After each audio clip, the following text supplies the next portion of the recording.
Hello, everybody, and welcome to the 5 Tips and Tricks for Careers in Athletics. I am your host, Morey Mossovitz, with my all-time, most favorite, most wonderful co-host in the world, Jen Albanese. Welcome, Jen. Hello, Dr. Mossovitz. Hello, everybody. Welcome to the podcast. So today we have Jack Kreuzer or Jack Kreuzer.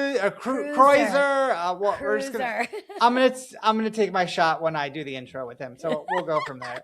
But Jack's awesome. Yes. Just did great things when he was at Syracuse. The energy and excitement as a young guy, and now has gone into broadcasting and sports and has found a passion in it and just really interesting things to say. So if you are interested in being involved really in athletics, he's got probably a great view, but particularly in any form of how broadcasting works and being an on-air talent, he's a great guy to listen to. Yeah, he's great and just such a nice guy, and was really, a joy to chat with him. So just a really good guy.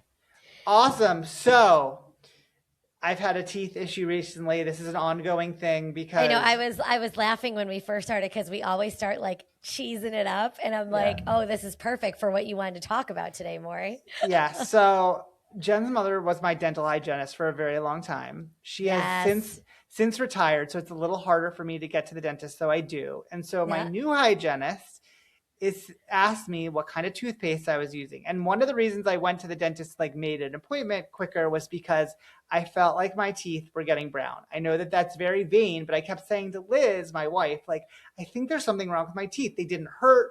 There was no and it's not you don't drink tea or coffee or anything like that. I actually stopped drinking tea a year ago. But you don't drink it that often. No, but it would really affect your teeth. Even to the point of I'm thinking, okay, was it the time? But it was getting worse and worse. I was like, this is so weird. Whatever.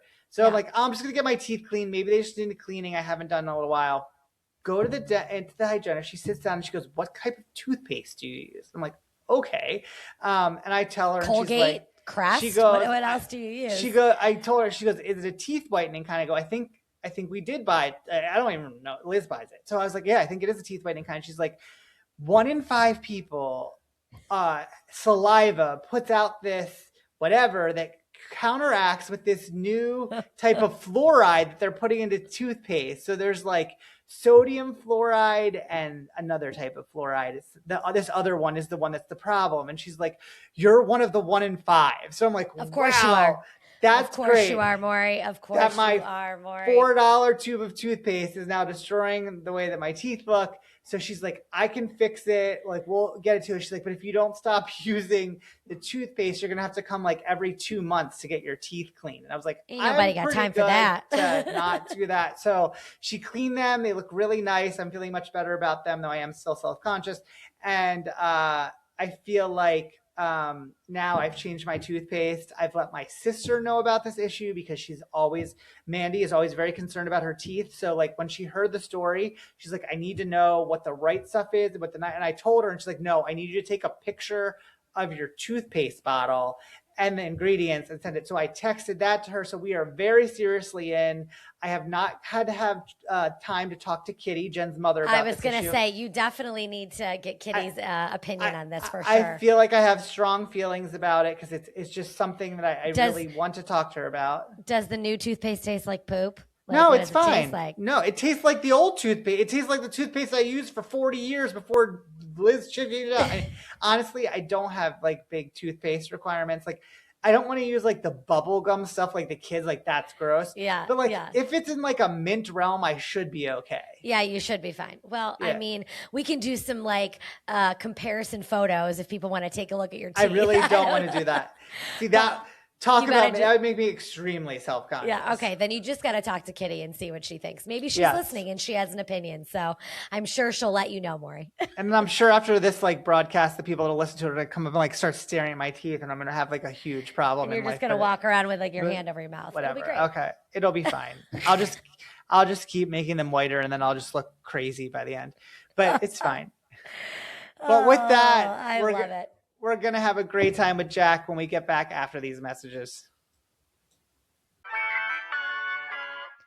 Are you a loyal 5 Tips and Tricks podcast listener? If not, now is the time to start. Get all your info and fun content on the podcast by following us on all our social channels at @AthCareerPod.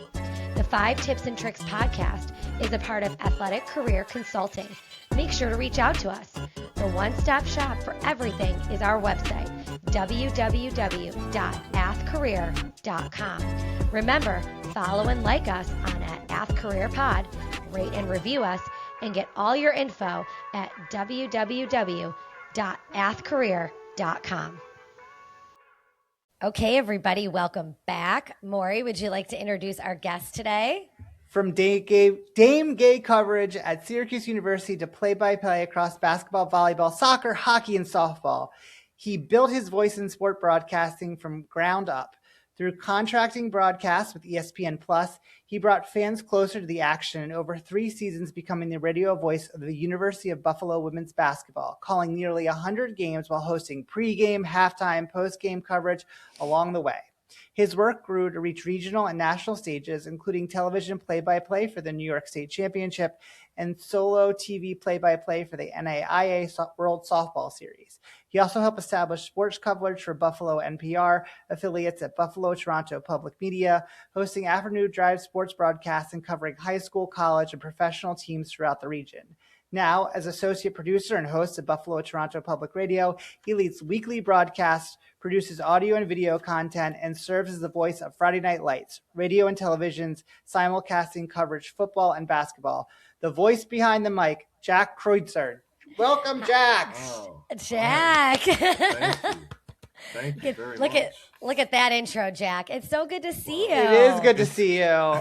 Thank you, Doctor. I do have to correct you, and not to start this way.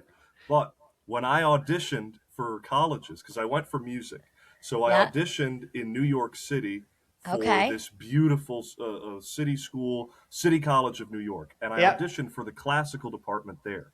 Wow. And the director said, if you come here, you need to go by Jack Kreuzer. You need to be German. You need to book those gigs. But when I went to Syracuse, and Jeff Welcher, who's a dear friend of mine, he said Kreuzer. Kreuzer. See, Kreuzer. Jen and I kept going back and forth. I said Kreuzer. We kept saying, he pronounces Kreuzer. And then I looked it up. I was like, I just want to make sure I'm like pronouncing it the proper way. So I literally went online. And I was like, I really thought it was Kreuzer. So yes, you're right. I screwed it up again. But I really was trying. I literally listened to it on like the computer. How is the right way to say it? Because we're like, he really preps. Kreuzer. He really preps for this. I just told him it was Kreuzer, but he didn't want to listen to me. So because whatever. Morey, you nailed it. And I would book way more gigs as an opera singer if I went by Kreuzer. And we can tell that voice is like so, oh my God. So Kreuzer is much better for sports broadcasting. I agree. I'm lucky. Thanks, Dad. There you go. He's watching this. I don't know. Yeah, I know, right? All right. I love it. Oh, this is great. Wow. We're so excited to have you on doing awesome stuff. Just like killing it in so many ways, covering women's basketball for a long time, which is no one realizes how hard that is because you're traveling all the time, doing all these things, and then going on and being regional sports hosting, which also is a big gig because you're covering a lot of different things for a lot of different places. So we're super excited to hear what you have to say and learn all your tips and tricks. Yeah, I'm so pumped to be here. Thank you guys. And I think it's great to see some people from the past. I think the best part about your show and everything that this is all about is connecting people from the past and bringing back people. I just love every second of this. I really do. Awesome. Thank you. We love having to do it. Yes, that's our favorite part. We love connecting, and we know we've had a lot of people in your era that have been on. So you've had a good group of people that you can reflect back on that were during your time at CUSE, which is nice too. So that's how we love making connections. So awesome. That's the best part of the gig is the people. Yeah, absolutely. Exactly. Okay. Right. Well, what do you have to throw down for our people listening at home? Okay. All right. Tip number 1. Here we go. I hope no one takes me too seriously. Which might be a sneak preview at a later tip. But we're going to start with this. It took me a while to do this, but I think it's important for anyone in any career, but specifically if you're working in athletics with the grind that it is, to identify your mission statement first. Why are you doing what you're doing? if you don't have a clear purpose, I think would be a little different, but your mission should be malleable to your career and to your job that you have. So I identified my mission a few years ago. It was well after I left Syracuse, and I was trying to find out what I wanted to do once I came home, and it was during COVID, and I didn't really know where to go, if I was even going to go into sports. To go back to the whole music thing, I didn't know what I was going to do. So I read a lot of books, and I found myself through this mission statement to positively impact generations of a community through my instinctive passions like sports broadcasting, my God-given gifts in my voice, and my learned experience through working with people like you guys.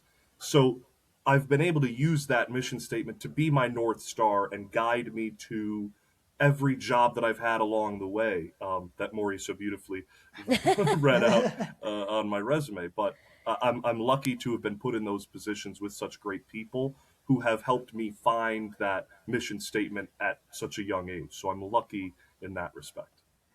When you go through it, do you use that as like, okay, when I'm looking at kind of my next opportunity or when things are out there, do you use that mission to help like direct you or keep in mind and say, hey, this is where it fits, or this is where I feel like is the right path for me? Like, how do you connect your mission with your goals, I guess, like where you're trying to go?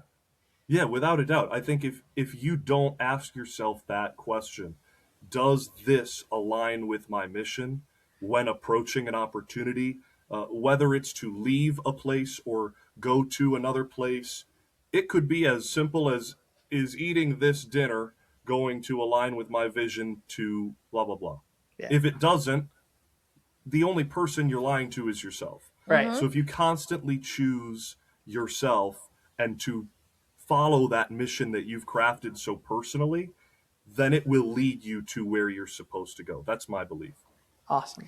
That's so profound. Like, I think that, and it really is, because like, how can you make decisions for yourself in life, and how can you form your path without understanding your why and why you're doing this, why we're working all these crazy hours, why we're not getting paid millions of dollars, why we're moving to middle of nowhere places for jobs. You know what I mean? Like, that's what the perception of being in sports is.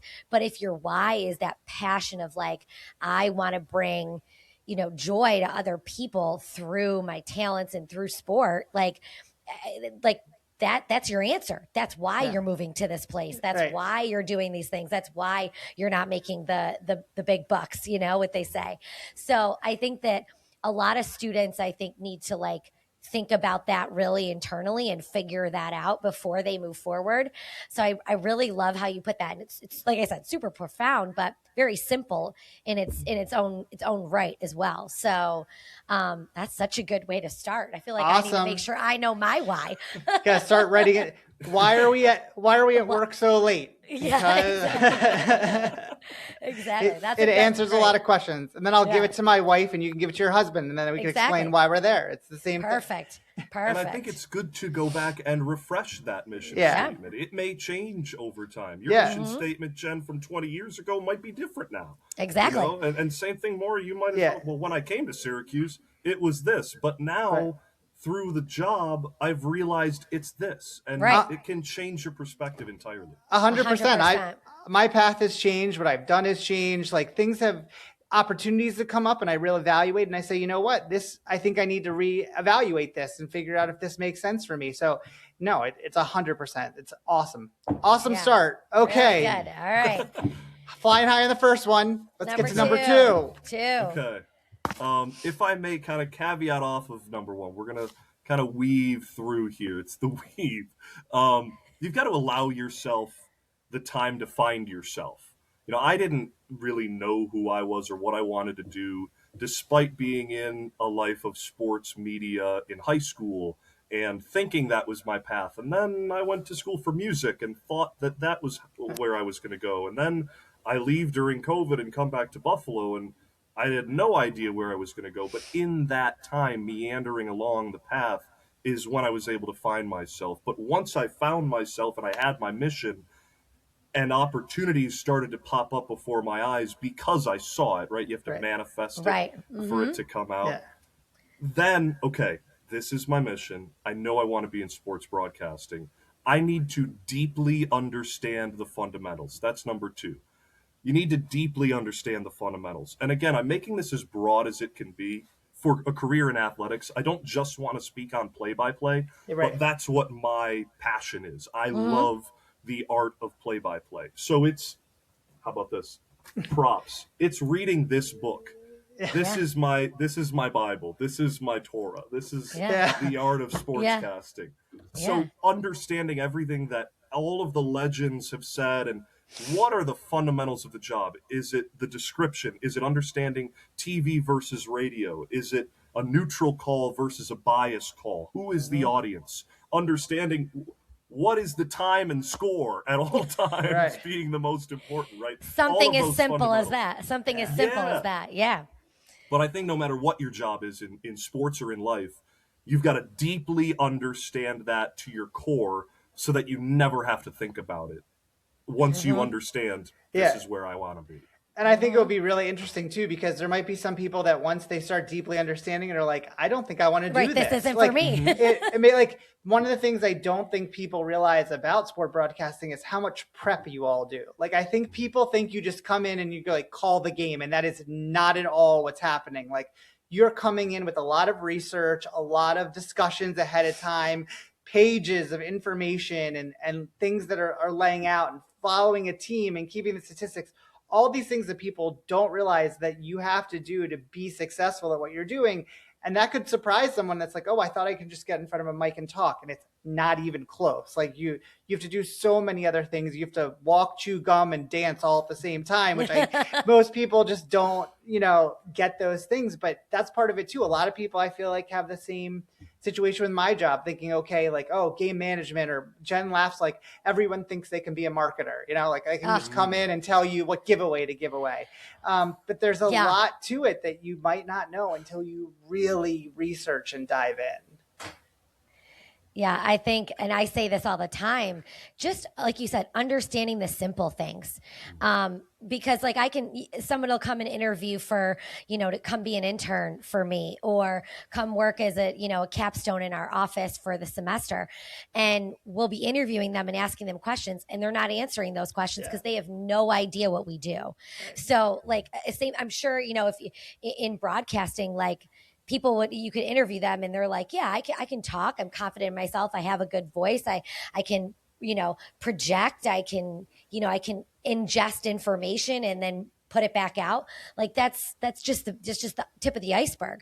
So really understanding the fundamentals of any job in sports, like, see what, like, okay, you want to work in marketing, go see what anybody does at any level of marketing. If you want to work in sports broadcasting, what people do at every level of sports broadcasting, whether it's from high school or it's Mike Tirico on NBC, you know what I mean? Like, that's a wide variety, but all of that is relevant.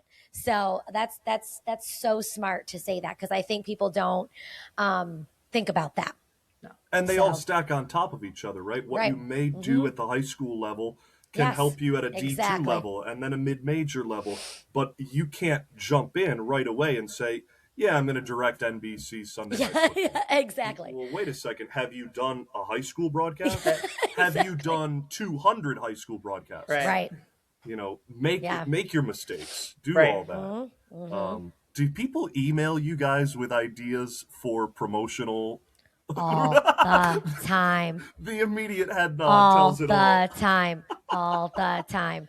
And I appreciate it. Like we have a very avid fan base, which is great, but a lot of people have a lot of opinions. So we do get a lot of opinions, and we read them and we try and find face value, whether it be in how we operate a game, how we let people into a stadium, whatever it is, or marketing. But we do have a very avid fan base, which is great. We appreciate our fans. Yeah, we're not gonna drop someone from the roof. Like, I'm not gonna be allowed to do that. I'm sorry. Like, I know that would be really cool, but like, not gonna get allowed to do that. With the right waiver, you might convince me to come down. Oh, there you go. Just get through. This video gets 500,000 likes, I'll do it. I'll introduce you to the head of risk management at the university, and we'll go from there. Heck yeah. We'll go. Let's do it. We'll bring in the new basketball head coach. We'll drop from him the down ceiling. From the ceiling. Perfect. I love it. Love it. Awesome. Okay, we're on a roll. Okay, number 3. Yes. Okay, number 3. So you've got your mission. You understand the fundamentals, which you never will fully. Right. It'll take a little time to fully understand it. And I still am miles away from fully understanding it. But once you have a grasp of the base fundamentals of the job, study the greats. You've got to figure out how the best of the best got to where they are. You mentioned Mike Tirico. Let's study him. And I don't mean I'm going to casually watch Sunday Night Football and go, oh, nice call. No, I mean write down every word he says. Highlight the adjectives. Circle the verbs and write those down on a separate list. And then go, okay, this is week 2, Kansas City versus Buffalo. Now here's week 3, and do it again. Study. I mean, take AP play-by-play yourself. I think that's what every broadcaster should do. That's awesome. And really understand it, But then the difficulty, part 3B, if you will, do not try to be them. Right. You can study them and understand how they got to where they are. Don't be Jim Nantz. Don't be Mike Tirico. Don't be Doc Emmerich. If you try to be someone but yourself, it will fail in any job. Right. Especially if you're working in any sort of leadership role. I'm sure both of you can attest. Right. If you're fake, everyone working below you and above you will see right through it. You have to be genuine. You 100% have to be genuine. Yes.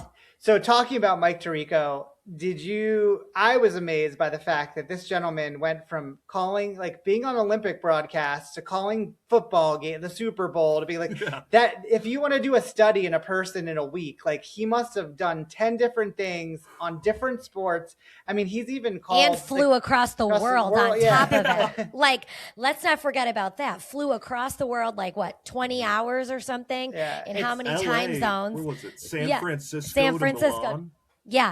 Yeah. And serves on the board of trustees at Syracuse University and doing stuff for us at the same time. So you got to give the guy credit that he is an amazing thing. But if you want to study how people can do incredible things, you find people like that and you take note and try and see what are the things that make them be able to be so functional and successful. Not try and copy them. I agree, because copying people is the worst way to go. But to find how someone can be talented and push themselves and draw the most out from their abilities is pretty incredible. Did they talk about that in classes, when you were in classes, to study someone like that, and that's how you would do it, listen to their calls and pull the different adjectives and verbs? And is that how they kind of gave you that examples in classes, or is that something that you came up with? That's fully me. To be fully transparent, that's awesome. I still have yet to take any sports broadcasting play-by-play class at all. When I was in music school, they said, this is how I'll take it. In music school at Syracuse, at Setner, with the best of the best professors, we would look at and listen to the greatest jazz singers of all time. Right. I mean, I have so many Billy Eckstine vinyl records sitting next to me because I was told, hey, he's got a similar sound to you, similar range. You should listen to Billy Eckstine. And if I bring up Professor Welcher again, he gave me a book, basically, of all of these artists from the 30s, 40s, all the way to now that I should study. And he trained all of his students to study the voice in that way, which I'm very lucky has certainly played into my play-by-play. Translates really well. That's so cool to compare it to that. It's funny because I've heard people talk about how broadcasting has this musical quality to it. So it's so much that it transfers over that there's this, that's so cool. This verb, this you have to be able to flow and rhythm and all these things that if you want to do this and be interesting and be able to do it, you have to have those skills. So it is pretty neat. It's neat that you've come in from that background and be able to see it and be around all these things. So awesome. It's all music, Doctor. Yeah, it's all conversation is music. All music. So true. That's so true. All music. Okay, number 4. We're number 4. Number 4. Okay, yep, number 4. Perfect. This is 4A. No, number 4. if you want to be elite, and when I identified my mission statement, I realized if I'm going to positively impact multiple generations of a community, I need to be as good as I can be. I think back to this interview, or maybe it was just on his talk show, John Mayer did, where whatever your opinions are of John Mayer, it's okay. I think you'll agree with this. He has been sober for a number of years now, and he talks about the morning he woke up after his last time drinking, where he looked himself in the mirror and said, do you want to reach your maximum potential? How much of your maximum potential do you want to reach? 80%? Okay. And there's no one else you have to appease in your answer but the guy in the mirror, the girl in the mirror. He said, I want to reach 100%. Okay, next question. Do you know what that takes? And he said, we're done talking. That's it. And he never picked up the bottle again. And I take that in a way of, you've got to constantly be committed to being elite. And how do you do that? You have to consistently self-evaluate and focus on improvement. If you're not consistently, and I mean after every game, going back and listening to the call, and again, same way that you study the best of the best, study yourself. Be as critical of yourself as you are those people, and vice versa. Praise yourself as much as you praise those people for the things that you're really good at. I've created a spreadsheet that I can break down everything from, okay, how many made shot descriptions did I use this game? Okay, this quarter I didn't use enough. But what I found was a correlation to the closer the game was, the better my call was. I was using different descriptors. My energy matched the play. My tempo was with the tempo of the basketball, specifically thinking about UB women's hoops when I was with them. That's 30 games a year where I was able to consistently hard-nose, grind it out, and develop consistency through that improvement. But it's not good enough just to look at, okay, what am I good at? What am I bad at?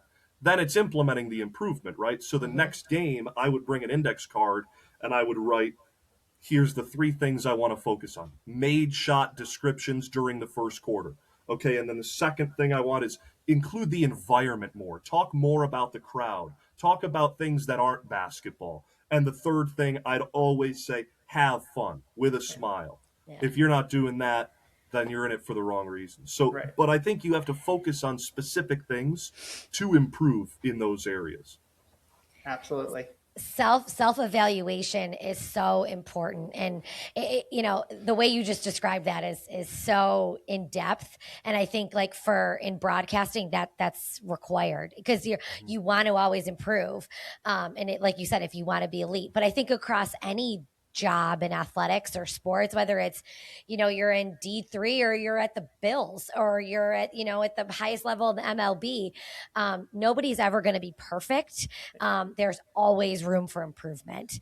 And I think once you accept that and you're willing to take on those improvements, you'll continue to grow because no one's ever going to be perfect. You're always going to need to grow. But also I loved how you pointed out to celebrate the positive too. Celebrate the things that you're good at, because I think people get into a negative spin of, oh, everything is bad. We do everything wrong.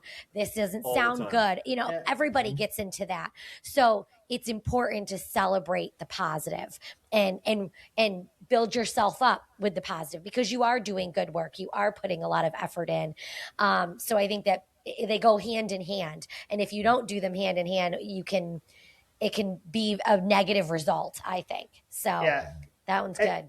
I think it's awesome too that you're doing cards, you're reminding yourself, you're keeping yourself on track. Because I think one of the things, especially for young people, like self-reflection can be really difficult. Like it can be very hard to like, okay, how do I need to approach this? And like Jen said, kind of take it too far and beat yourself up instead of looking at it as an opportunity to be able to advance and grow yourself. And the reality is if you're in a position, you're doing well, if your supervisor's saying, hey, we like you, you're doing good things, but you're finding things you need to improve on, that's natural. That's the way it is. You have to keep growing. And so in the climate where either people want to kind of put on rose-colored glasses to themselves, which doesn't help, or want to beat themselves up. Like you said, like find that middle ground, make it constructive, make it like be scientific about it, like you did. Write it down, put it in a plan, get something spreadsheet. That's so cool. Get something that's going to help you make yourself better, and look at that as a positive attribute, that you're getting the opportunity to do what you're already doing well even better. So I think that's an awesome tip. The self-criticism can get to such a point where I am the worst at it. My most recent reel, that is like, the way that people want it to be, it should have this and this, is a couple years old, because I hate putting together my reel. Right. Because I can't find a segment that I think is worthy.